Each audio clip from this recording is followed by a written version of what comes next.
everybody, and welcome to Nathan on Shuffle and to my latest new album spotlight.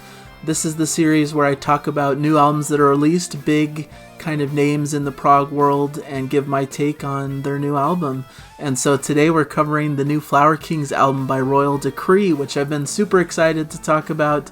It's a big, sprawling, double-disc album from one of the big, modern-day luminaries of the progressive rock scene, and they're one of my favorite bands of all time, one of the bands that really got me into prog back when I was first exploring the genre. So, you know, my origin story, as I've talked about a few times now, is that I got a baseline of prog from my dad. The bands he loved in the 70s were Genesis, Yes, and Gentle Giant. From there, I sought out my own prog music and came across Transatlantic, which led me to the bands that make up Transatlantic, which led me to getting a copy of The Light by Spocksbeard and Back in the World of Adventures from the Flower Kings. And so that began my path through the Flower Kings catalog, starting with their first album, and now we're here to their latest. So this is their 15th studio album. So they have quite an illustrious long career now with quite an expansive discography, because not only do they have 15 albums, but several of them are double albums or just really long albums that take up the whole length of a CD. So they have a ton of music under their belts. Roine Stolt, who's the main mastermind behind the group, who writes most of the material and has always been the consistent backbone, just has so much material that's pouring out of him, and it comes out in such a great way. And I just love the Flower Kings and their vibe. They're of course a group from Sweden, and they really master this kind of classic symphonic prog style, where it sounds like it has influences from all of the classic bands you love, Genesis, Yes, all of that. But they also bring in their own fresh sound that gives it a unique flavor and brings in some new added influences from the worlds of jazz and different places. So it really adds quite a stew of things to this pot that makes for a very interesting and eclectic band that I really love and appreciate. So they've kind of had a revolving door of different musicians and things that come and go. They have a few members that have been pretty core members that have stuck with them throughout their time period. But for this release, we have, of course, Roine Stolt on vocals and guitars, Hasse Froberg on vocals and guitars, who's been a long-standing member of the Flower Kings. He's kind of like baked into their sound at this point. We have Zach Kamens on keyboards. Michael Stoltz returns on bass, who's kind of an original older member of the Flower Kings coming back. Jonas Reingold also takes bass duties. They kind of split them up with Jonas Lindberg as well coming to do bass on a track. So 3 different bass players throughout the album. And then Mirko de Mao on drums. And also kind of getting a helping hand from Hasse Brunesen, who does a lot of percussion and sounds for the group, who kind of a major figure of their classic period is coming back to give a lot more flavor and spice to a lot of these tracks. So it's quite the lineup. They've had this kind of, you know, fairly consistent lineup since Waiting for Miracles came out. And then Islands came out after that, and now we have By Royal Decree. So it's kind of a trilogy of albums with this new lineup and this new kind of refreshed version of the group. And all 3 albums are kind of similar. They're structured all as double albums. They're big and sprawling packages. There's no epics to be found, but a lot of expansive, you know, symphonic prog that you'd expect that sounds like classic Flower Kings, but has some modern influences in places. And so it really personifies the group and what they do well. So the latest album is By Royal Decree, as I've been saying. I got the vinyl in just this week, so I'm really excited. Really great package. It's on 3 different LPs, so it's quite a package here, a lot to dive into and to digest. And that's probably one of the first points I want to talk about, is that this is a big double album, so it's kind of difficult to really take it all in. You know, on a first listen, it's just there's so much material, and it's hard to really categorize it in my brain and to really let it sink in. It's just, it kind of washes over you, and it's like, wow, I liked what I heard, but it's hard to really nail down what exactly the different songs are and what these pieces are, and to really kind of dial down into the nitty-gritty of what these tracks are. So it took me quite a few listens on this album to really get into it and to really start to understand the music and start to be able to structure it out in my head and to distinguish certain tracks from others and to really have a better grasp of it. So it took me a bit of time, but it was a fun experience because I love their sound. I love the Flower Kings music. And so any new music from them is always going to be a treat for me. And this album kind of feels like a walk through kind of their history, but it's all new music, but it has a lot of touchstones from throughout their catalog. In fact, I heard that Roine Stolt took several older pieces of music to build upon for this album, stuff that even comes from before the Flower Kings, just older classic material that he kind of compiled and brought together for this album. So I think that contributes to the fact that it really feels old school. And they also recorded it with analog, which also kind of promotes that old school mentality. I think that's kind of the mentality that Roine Stolt is in right now. He wants to sound very retro. He wants to really go back to what made the classic Flower King sound and bring that into the modern era. And I think it really succeeds on this album. There's just so many touchstones to classic Flower Kings that for a fan like me, it's like little Easter eggs that you kind of uncover. Like, oh, that's a little callback to that thing. Or, oh, that sounds a lot like this album.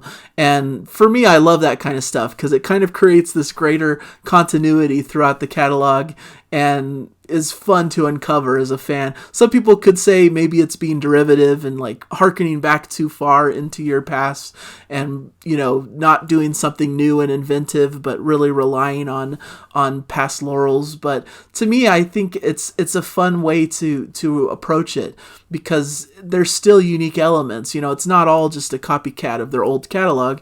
There's definitely new and fresh stuff coming in the mix, but they pepper in just enough of these kind of reference points to just excite you as a long-term fan. I think it's the perfect blend and balance of those things. So the only disappointment really coming into this album is I was hoping there would be an epic. I think that's kind of a common refrain I've heard from different people, that really what they excelled at in their classic period was really constructing these beautifully composed epics like The Stardust We Are and I Am the Sun and The Truth Will Set You Free even. These are just masterfully put together epics that they really excel at. And on these last few albums, they've really gone away from the epic. They've decided to focus more on shorter, more compact pieces. And you could kind of view it like almost a conceptual album where a lot of the pieces can kind of piece together and you could almost kind of create your own mini epics as you combine different pieces, especially like, for example, the last like 3 or 4 songs on the final disc, you can almost kind of compile into its own little epic.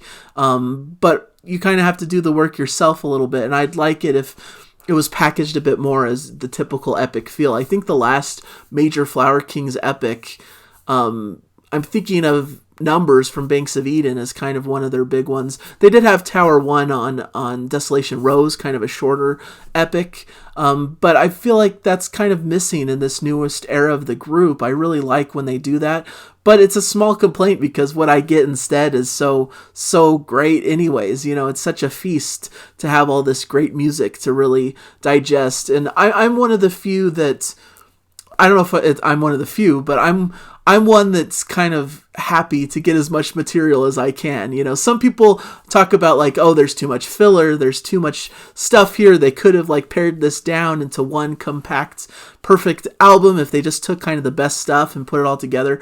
But to me, more is never enough. I want more. I want to hear all that they worked on and all that they did. And what I love may not be what someone else loves as much. So everyone's maybe single disc version of the album would be completely different. And some people would take away tracks that I absolutely adore and wouldn't want to go without. So to me, it's kind of the best of all worlds to have all the tracks here at my disposal. If I want to like make my own amended 1 disc version or make a new mix of it, I can do so. But you get all the material to play with, and it's all really fascinating and fun.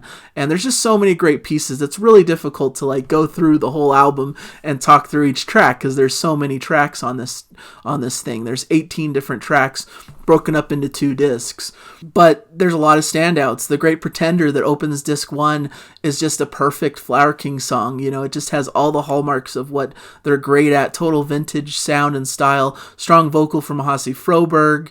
Kind of reminds me, almost going back to Desolation Rose and the opening track of that album, how it just kind of jumps right in and gets you into that world. There's no extended intro with a lot of, instrumental stuff going on to lead you into the track. It just jumps right into it, which I think is fun. It gives that kind of burst of energy right at the front. You're right into it. You're coming in right as it's going. And I think that's a cool feel for this album. World Gone Crazy has some funky stuff going on, funky guitars and keys. Great upbeat track with a lot of kind of fun and interesting percussion and a jazz kind of centric vibe. I think one of the unsung heroes of this album is the keyboards by Zach Kaemans. I love his work on this. He has so many cool sounds. It feels so classic and vintage, but also just quirky and fun, and really gives that Flower Kings vibe. I think that's something that stood out to me, is all these different keyboard sounds and different keyboard vibes. I really love that stuff. Blinded is such a great song, one of the longer pieces of the album. There's some great saxophone playing from Rob Townsend. Kind of gives me vibes of some of the jazzier stuff like on Unfold the Future, or a little bit of Space Revolver as well. There's even little touchstones I hear in the music of maybe harkening back to Garden of Dreams. I love the spacey keyboards in here. The epic nature of the ending is one of the highlights of the record to me, as it just keeps building and building in intensity, and you hear that like epic guitar soloing from Roy Stolt. It's just really, really beautiful stuff. And then we get into A Million Stars, which they released as a single. Really kind of beautiful, ballad-esque, Flower Kings epic stuff that you'd expect from the group. Has kind of a Stardust We Are kind of vibe to me. Moves along in that quality. I do feel like this track maybe is a bit over long at times. I feel like there's kind of a natural stopping point halfway through, but then they kind of keep going with it for another 3 or 4 minutes. And, it repeats a lot of the same things that you've heard, but it's beautiful. So it's not much of a complaint. There's beautiful like backing vocals, and they really get expansive, and it gets really deep and spacey, and I really like that stuff. But I just wondered if we were looking at things to cut and to kind of tighten up, that could be a moment. But there's some great tracks. I like the ending of the disc 1 with Peacock on Parade, which is a really fast-paced, fun, mostly instrumental track. I'm almost reminded of some of the stuff from Absolute Universe by Transatlantic. I think he was in a similar mindset when he crafted a lot of his material that he contributed to that album. So that kind of vibe comes through for me. And then Revolution is one of the highlights of the album as well. Just really has this kind of regal, almost classical sound at the beginning with harpsichord style keyboard and a flute sound.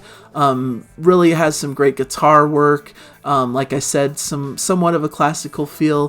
Things slow down a bit for an emotional section that's fronted by Hasse Froberg's vocals. We get a reprise of A Million Stars, and then it just really ends in epic grand fashion, a great conclusion to the first half of the album. It was released as a single and video, so I really have always liked this track, but it really stood out here as I was listening through. And then disc 2 comes in, which I think is even more fun and more varied than the first disc. I think it's probably the disc I prefer if I was comparing the two.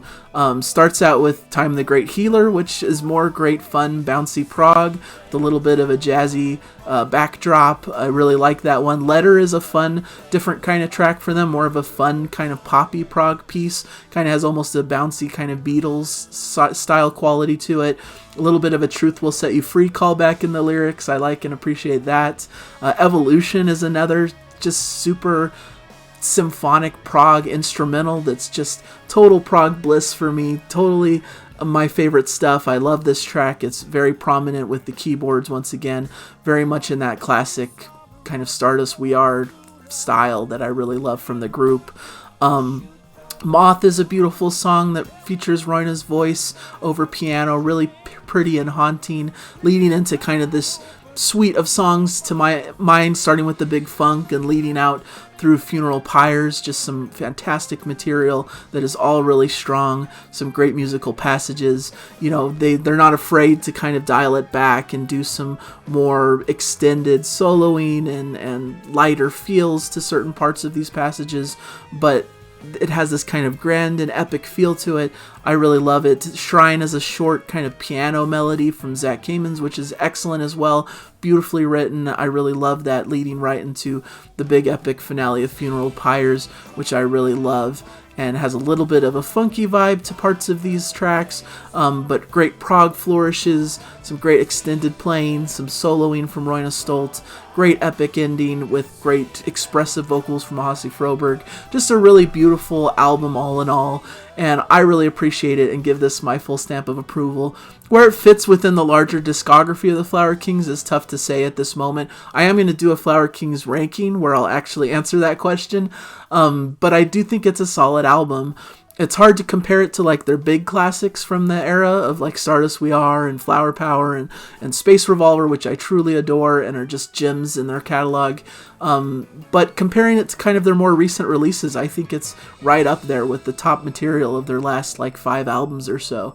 Islands, I probably preferred, if I'm really ranking their more recent albums. I've grown to really love Islands, but it took some time to grow into it, and maybe this will be kind of a similar situation where over time, as I listen more and more to By Royal Decree, it may even surpass how I felt about Islands, because it's one of those style albums that builds upon future listening, and you get more into it as you listen more, and there's just little nuggets to uncover and to unpack, and that's what Flower Kings does so well. They have such eclectic music with different sounds and different styles that there's always something to unpack and uncover. There's a lot there that you can really dial into, and I appreciate that in my music. It makes it better upon repeat listens that, you know, sometimes if an album is fairly simple and you kind of grasp it all at once, you know, it's not as fun to re-listen to because you feel like you kind of already have a great handle on it. You already have these songs